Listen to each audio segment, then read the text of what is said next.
Père, grâce sur vous. La puissance de Yeshua Mashiach soit toujours et fasse partie de nos vies. Et que la vérité nous affranchisse. Que la vérité nous affranchisse du péché, de la mort, du mensonge de Satan, de la ruse des hommes reptiliens, comme Jésus pouvait le dire dans Matthieu 3, verset 7, race de vipères. Seigneur, merci, je te bénis et je te rends les actions de grâce de guider ces moments et de nous donner la capacité, de me donner la capacité d'expliquer les mystères de ta parole. Alors, je commence ce soir avec un chapitre. C'est une question d'un fils spirituel, Roch Pubi. Il y a quelques minutes, il vient de me poser cette question et j'ai trouvé qu'il était important d'élargir cette connaissance à la demande de la plus grande soif. Et c'est ce que j'ai fait. Donc voilà, je vous livre un autre secret qui fait le danger le plus gigantesque de l'Église. Le danger le plus dramatique de l'Église. Maintenant, suivez-moi. Il a lu un passage, c'est, je crois, dans le livre de Jean, chapitre 3, le verset 18. Voilà, la Bible dit, celui qui croit en lui n'est point jugé, mais celui qui ne croit pas est déjà jugé, parce qu'il n'a pas cru au nom du Fils unique de Dieu. Alors, vous voyez que quand on lit un passage comme ça, on se dit, on n'a plus besoin des œuvres, puisqu'il suffit de croire en Jésus et nous sommes sauvés. D'accord, donc je dois aller dans la rue, je dis à tous ceux qui sont dans la rue là-bas qu'en fait, inutile de fournir des efforts, il suffit de croire que vous êtes sauvés, un peu comme l'obligant à la croix. Mais non.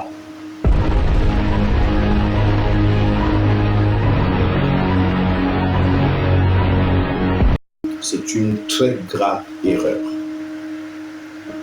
Alors quoi la Bible dit, il a établi dans son église, celui qui a donné des incômes apôtres, docteurs, prophètes, évangélistes, Éphésiens 4:11. Pourquoi il a donné les 5 ministères comme les 5 heures de la main? Pour le perfectionnement des saints en vue de l'œuvre du ministère.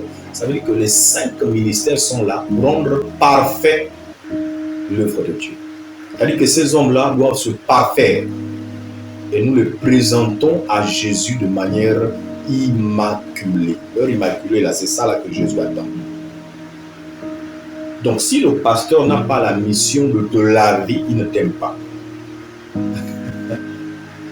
Maintenant, je vais vous dire qui est Jésus. Jésus est l'amour, et l'amour couvre une multitude de péchés, mais Jésus ne couvre pas les péchés. Jésus ne couvre pas les péchés.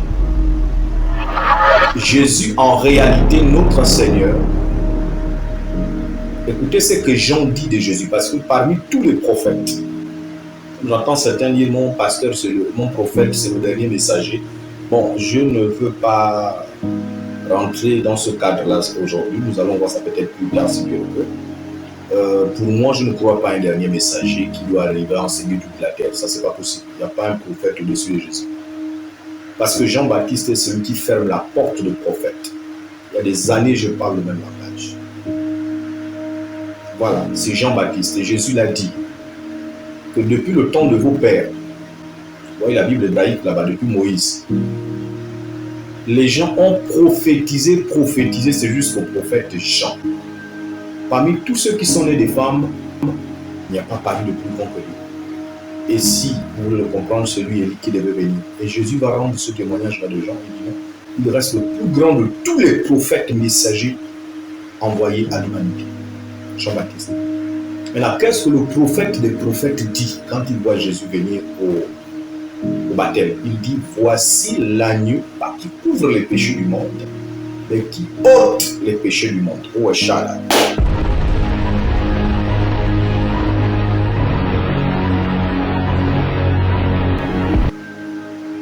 Donc Jésus, gloire soit rendue à Dieu, vient ôter les péchés du monde. Il ne vient pas négocier, il ne vient pas couvrir, il vient ôter. Ôter, c'est enlever. D'accord? Il vient enlever. Voilà. Maintenant, pour répondre à la question de ce chapitre-là, le chapitre, pour certains, il est clair. Que ceux qui ont cru en Jésus sont déjà sauvés, ne passeront pas par le jugement dernier. Ça déjà, c'est pas vrai si vous n'avez pas bien compris. Alors, suis-moi très bien. Paul dit, nous allons tous comparaître devant le tribunal de Christ. Ça, c'est le premier verset qui doit te laisser réfléchir. D'accord? Donc, nous allons comparaître devant le tribunal de Christ. Qui? Oui, nous allons comparaître devant le tribunal de Christ. Nous serons jugés par Jésus. Tous les hommes, chacun rendra compte selon ses œuvres.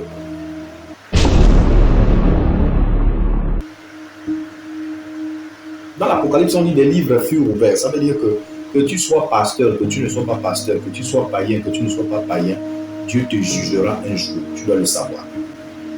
Que tu sois jeune, que tu sois un vieillard. Déjà pour les jeunes, là, vous devez passer premier. Prenez la vraie Bible, ne prenez pas les histoires de téléphone. Ecclésiaste chapitre 12, verset 1. Vous allez voir là-bas, on dit, jeune homme, réjouis-toi dans ta jeunesse. C'est-à-dire que tes regards frappent à gauche, vas-y, ça frappe à droite, vas-y. Mais sache que pour tout cela, l'Éternel t'appellera un juge.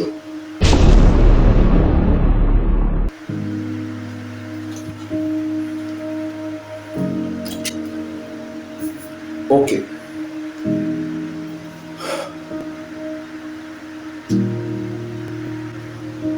Quand on lit tous ces passages-là, vous devez comprendre que tout repose sur la foi. Celui qui suffit de croire que nous sommes sauvés. Et c'est quoi la foi, s'il vous plaît? Est-ce que quelqu'un peut me dire comment il conçoit la foi? Il comprend la foi comment? Quels sont les mécanismes de la foi? C'est quoi la foi? Je n'ai pas demandé la définition de la foi selon Hébreux 11. Une ferme assurance de choses qu'on espère, une démonstration de ce qu'on ne voit pas. Je connais déjà la chanson. Moi, je parle de la foi qui sauve, selon Jacques chapitre 2. Et Jean chapitre 3, verset 16. Celui qui croit au Fils a la vie éternelle, quand même il sera mort. Donc, ici, nous devons comprendre que Jacques nous révèle le secret. Il dit, montre-moi ta foi sans les œuvres et je te montrerai ma foi par les œuvres. Car la foi sans les œuvres ne peut pas te sauver. Elle est morte.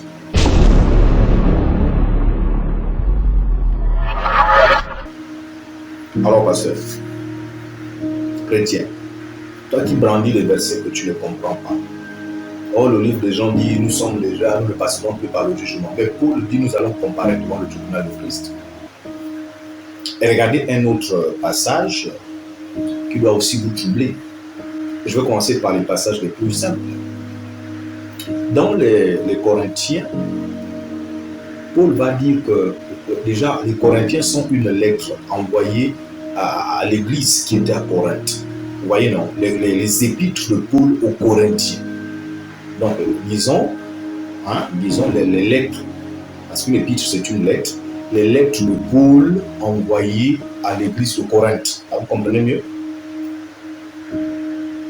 Alors, qu'est-ce qu'il dit à cette église-là? Il dit, voici, vous avez été rachetés, non? Que l'impudicité ne règne pas dans vos corps mortels. Le corps n'est pas pour l'impudicité, il est pour Christ, car il nous a rachetés. Tous ces versets-là doivent interpeller un pasteur qui se dit non, je dois vivre pour moi, je dois me masturber, je dois suivre la pornographie, je dois faire tout ce que je veux parce que je suis déjà sauvé par la grâce. Et la grâce, c'est quoi exactement? Si nous restons sur la compréhension des pasteurs qui se disent je suis déjà sauvé par la grâce. La grâce, c'est quoi? Si on lit Romains chapitre 8, vous avez la bonne compréhension de la grâce. Alors le verset dit ceci. Il n'y a plus de condamnation pour ceux qui sont en Jésus. Continuez à lire.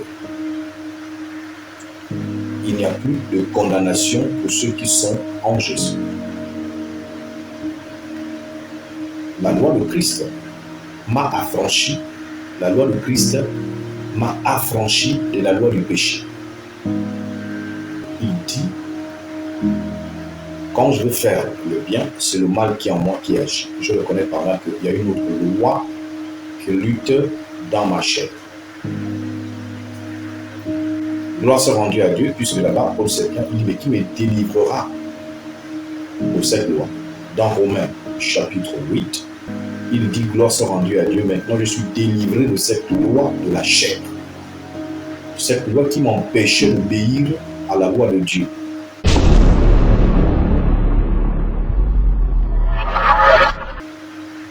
Maintenant, comment on arrive à obéir à la loi de Dieu puisque l'homme n'est pas juste?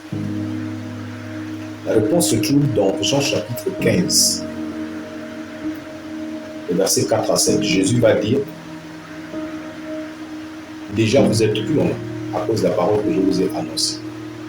Si tu prends le verset 3, Jean 15, 3, depuis le verset 3, tu es venu de la lecture au verset 4 pour terminer au verset 7. Il dit là-bas que sans moi, vous ne pouvez pas porter des fruits. Demeurez en moi, je demeurerai en vous. Vous êtes les sarments et moi le cep. Donc nous sommes les branches et lui, le tronc de l'arbre. Alors, avec tous ces versets, vous devez comprendre que en réalité, dans l'Église, tout le monde n'est pas frère. Comme les païens le prétendent, nous sommes tous frères parce que nous avons le même sang. Et l'animal aussi a le sang. Moi, je ne suis pas frère du chien. Je ne suis pas frère de l'iguane. Parce que nous avons le sang, nous avons la chair. Même dans l'Église, il y a un tri à faire. Si on lit toujours les Corinthiens, Paul va dire, n'appelez personne qui se nomme frère et qui soit impudique, outrageux, voleur et ivrogne. Vous qui acceptez tous ces ivrognes-là dans les églises, les pasteurs pour le culte vont boire. Ce ne sont pas vos frères, hein, ce sont des ivrognes. Des ivrognes. Pas boire tout simplement, mais des ivrognes. Tous les jours, ils sentent le vin. C'est des impudiques. Ils commencent à regarder les sœurs qui passent. Le père spirituel qui envoie les fils aller leur draguer des femmes. Abomination.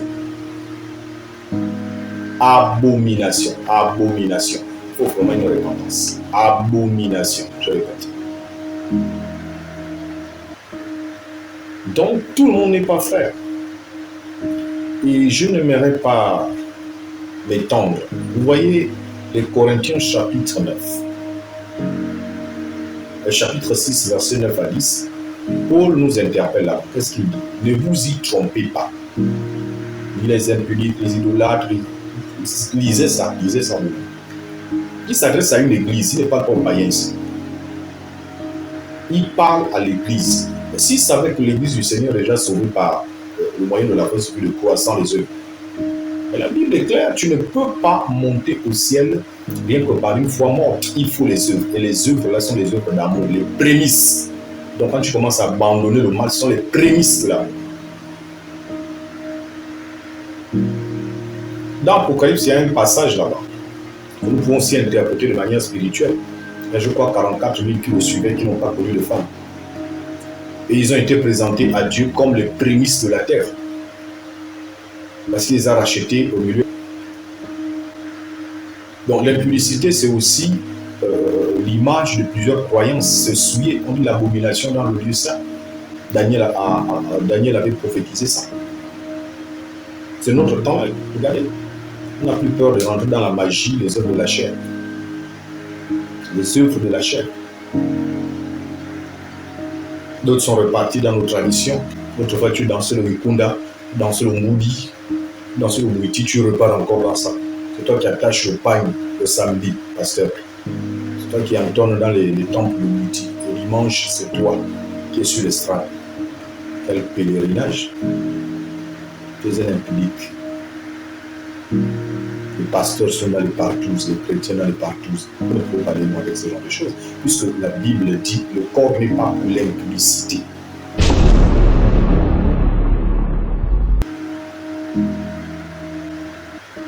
Dans l'Apocalypse, il dit quoi? Dehors, les chiens. On cite les chiens là, c'est quoi? Qui sont les chiens? Quand Jésus dit, on ne donne pas les choses saintes aux chiens. Quand le Nouveau Testament nous rappelle encore que le chien est reparti à ce qu'il avait voulu. Est-ce qu'on parle des chiens qui sont dans la barrière? Suivez-moi très bien. Dans la maison d'un riche, il y a toujours un chien. Et on voit, il y a souvent une plaque comme ça. Dessus, vous pouvez lire « Attention, chien méchant ». Mais est-ce qu'il dit que le chien là fait partie de ses enfants? Donc le chien peut durer dans la cour du roi, il restera chien. Il y a des chrétiens qui ont décidé de vivre comme lui. Et la Bible dit « Rien de souillé n'entrera dans mon royaume », a dit le Seigneur Jésus.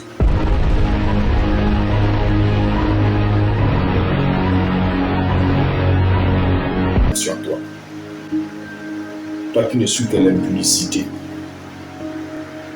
Toi qui ne suis que les messages qui t'amènent à faire des choses bizarres avec les patrons, avec les patronnes, avec les employés, avec le père spirituel Nganga, ou avec les pasteurs du porno. Ça, c'est même plus la faiblesse de la chair, c'est du porno qu'ils font. Et ils se filment avec vous. Quand je vois tous ces scandales sur la toile, je dis ah. Donc même la vie sexuelle n'est plus quelque chose de sacré. On se filme, on fait des choses bizarres avec, on regarde dans les statues des pasteurs nus. C'est grave. Donc n'oublie pas qu'avec tout ça, il s'agit de la grâce. Si tu lis aussi Romains chapitre, la fin du chapitre 5 de Romains et le début du chapitre 6, on dit quoi? Puisque nous sommes maintenant dans la grâce. Là où le péché a abondé, la grâce a surabondé. Suivez bien. Là où le péché a abondé, la grâce a surabondé. Que dirons-nous donc? Demeurons dans le péché pour que la grâce abonde. On dit loin de là. Très loin de l'église, s'il vous plaît. Loin. Ne pensez même pas de la sorte. C'est un piège que vous finirez au feu carbonisé. Chacun fut jugé selon ses œuvres. La mort et le séjour des morts furent jetés dans l'étang de feu. L'étang de feu est la seconde mort.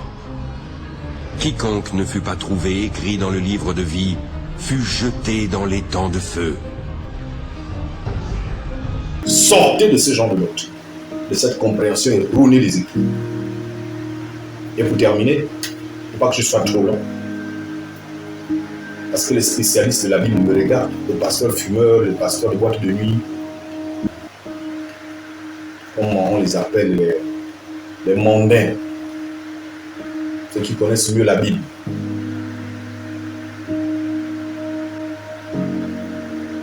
Je termine avec un chapitre que je te laisse méditer dessus. Le jugement de Dieu commencera chez les païens ou dans l'église du Seigneur.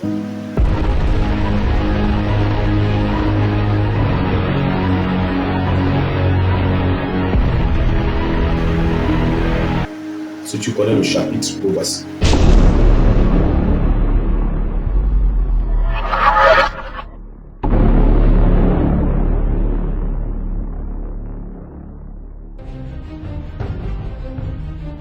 Et si le jugement doit commencer dans l'église, qui prêche à l'église?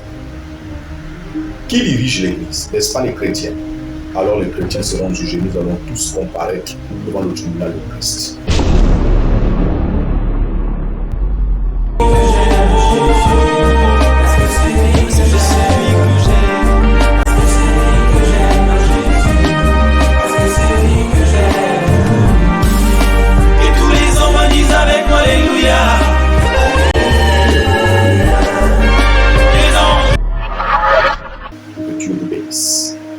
Si tu es intelligent, la Bible dit Quiconque a cette espérance que Jésus reviendra, il se purifie.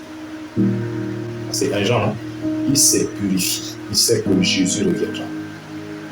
Je vais sortir de la récréation. Il le sait. Jésus reviendra. La Bible dit, n'attristez pas le Saint-Esprit. N'attristez pas le Saint-Esprit. La Bible ajoute encore, votre corps ne vous appartient plus, il appartient à Christ. Alors glorifiez-le dans votre corps. Corps.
Le corps. Sœur, que tu mets le même corps, tout ça. Homme, que tu formes les abdos, les muscles pour séduire. Glorifie aussi Dieu avec tes muscles. Je ne suis pas contre tes belles formes. Ça fait partie de la gloire de Dieu. Dieu t'a donné. On a glorifié ce Dieu-là avec ton beau corps. Que de danser dans les TikTok en montrant nos derrière. Permettez-moi de me dire. C'est pas le plus important. J'ai comme l'impression que toute la planète en a une autre danse. Les danses évoluent, les danses sont un temps. Mais la danse que je vois maintenant là, sur les TikTok, un peu partout là, quelqu'un commence à danser en te montrant le visage, après il tourne le dos. Il faut voir derrière. Homme comme femme, je ne sais pas ce qui se passe. Faites attention, nous sommes à la fin. Parce que la dernière église s'appelle Babylone, la mère des impudiques et des abominations de la terre. Cette église n'est pas seulement un bâtiment. Ce n'est pas l'image de la religion, mais c'est le monde entier, par le nouvel ordre mondial qui va plonger dans le chaos total. Et l'impudicité serait ce qu'on appelle Jézabel. Jézabel, c'est plus une femme. C'est un système, c'est une nouvelle religion, une nouvelle manière de comprendre les choses et de naviguer dans le mensonge. Nous appellerons le mensonge vérité. Or, Dieu n'a jamais appelé la vérité mensonge, ni mensonge vérité. Oui, vous pouvez lire ça dans Malachie, chapitre 2, le verset 17. Que Dieu nous aide et que Dieu ramène ton cœur. C'est la parole de Dieu et la vie de prière qui peut te faire arrêter avec la masturbation, les boîtes de nuit, tout ça. Mais ton problème, c'est que tu es tiède. Il y a même un corps qui a la tiédeur. La tiédeur que tu entends là. Il n'y a pas de chaleur en toi, il n'y a pas de feu. Alors, tu veux quoi? Les sirènes vont faire leur dépôt en toi. La louche va faire son dépôt en toi parce que tu es tiède, tu ne pries pas Dieu. Si tu pries Dieu, la vie de Jésus t'habite. Sois béni, toi qui écoutes ce message. Répète cette parole après moi. Dis Seigneur Jésus, pardonne mes péchés. Je te reçois aujourd'hui. Je reconnais que tu es Dieu. Fais-moi rentrer dans la demeure du ciel. Fais que je sois un citoyen du royaume des cieux. Sauve-moi par ta grâce. Aide-moi à pratiquer le bien. La Bible dit, ces bonnes œuvres nous ont dévancés.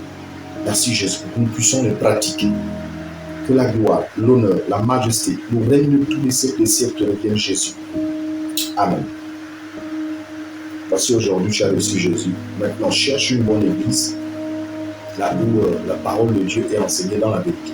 La vérité, c'est Matthieu 4, 17. D'accord? Matthieu 4, 17. Pour un chrétien qui s'est refroidi, parce que vous savez, nous ne pouvons pas rester tout le temps debout.